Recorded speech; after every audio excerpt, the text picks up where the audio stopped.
One more question, Mr. Cohen. Thank you. The More vote- follow the to vote has Secretary Buttigieg. Thank you for coming, Secretary. I appreciate your coming and testifying, and it's always good to see you and discuss America's needs and Memphis's needs, which are America's needs, as you well know. Your department and your leadership have made tireless efforts and been instrumental in advancing our infrastructure. The Infrastructure Investment and Jobs Act, we've had most significant investment in infrastructure in decades, addressing critical needs in our roads, bridges, transit systems, and more. I thank you and President Biden and those that voted for this bill. Several discretionary grant programs, such as the Rebuilding America Infrastructure and Sustainability Equity discretionary grant program, RAISE, important. Just funded a program, which I appreciated in my district, that completed the Wolf River Greenway, a 26-mile pedestrian and bicycle path that needed to be completed, and it's a great opportunity for people to get exercise and get away from some communities and get into a better natural surroundings. And we passed almost unanimously, not unanimously, with great bipartisan support, the FAA reauthorization. Those improvements were needed yesterday, but we've got them now. Let me ask you about the I-55 bridge. I know you've heard from multiple stakeholders in my district about the bridge investment program to replace the I-55 bridge. Only 2 bridges cross the Mississippi River in Memphis, one of which you came to Memphis to see, the I-40, when it was closed for several months because of problems and basically caused by Arkansas not expecting it well. But now it's clear we need a new bridge. This was built at a time when there were not, before the interstate highway system, so it didn't have any interstate highway levels of protection and stats, and it was before we had seismic vulnerabilities for older bridges. The bridge investment program is very competitive, I understand, but this is an important bridge for America. Can you give me any idea of when the FHWA ratings will be shared with applicants and when funding might be announced?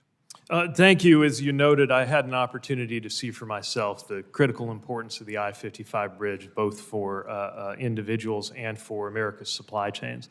And we're conscious that that bridge project has approached the department in the bridge investment program.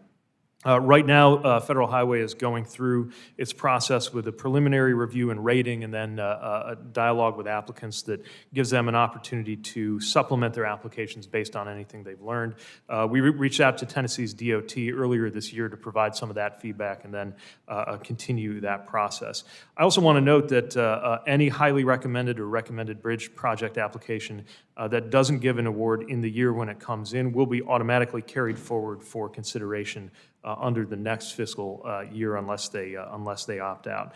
In terms of timing, we're working through it right now for the 23-24 cycle, hoping to make a round of awards later on this summer, and again, very conscious of the importance of that particular opportunity for the community in the region. Thank you, Mr. Secretary.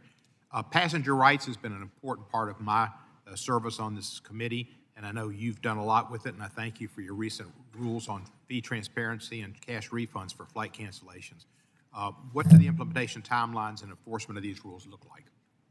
So the rulemakings each have their own clock, typically 6 months or less to comply, although I will note that the refund provisions that were included in the FAA reauthorization go into effect right away. And so it's simply a matter of us aligning the mechanisms to be able to do so, which we're working to do promptly. We are proud of our record on passenger protection. We know there's always more work to do as well. And so we're continuing rulemakings on topics like making sure that you don't have to pay extra to sit next to your kid on a flight, and looking into the issue of compensating passengers for extreme delays. In addition extra to for not sitting next to somebody else's kid? Let me ask you about the airplane seat sizes, which is something I've worked on for many, many years. They've gotten smaller and more crowded. There were 26,000 comments about the discomfort of current seat sizes. Given your recent efforts to improve the passenger experience, nothing could be more important than a comfortable seat. Can you assure us that seat width and pitch will not get smaller?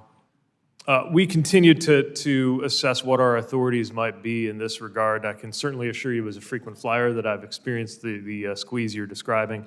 And of course, in order for us to undertake regulatory action, it would need to align with one of our statutory authorities. FAA has looked into some of the safety implications of that. Let me just ask you this. When they do the study, last time they didn't have anybody over 60 or 65 and nobody under 18, nobody with a disability, nobody with a dog. Can you make sure it looks like the flying public? That was an absurd test they did. We're conscious of the limitations under the study that was run before, and we'll certainly hold that in mind in going into any future study. My last thing, just to throw it out, safe streets. Memphis was unfortunately first in pedestrian deaths, and we need more safe streets money. And we want to, I know you're dying to ride the train from Memphis to Nashville to Atlanta, and I look forward to doing it with you. I yield back the balance of my time. Likewise.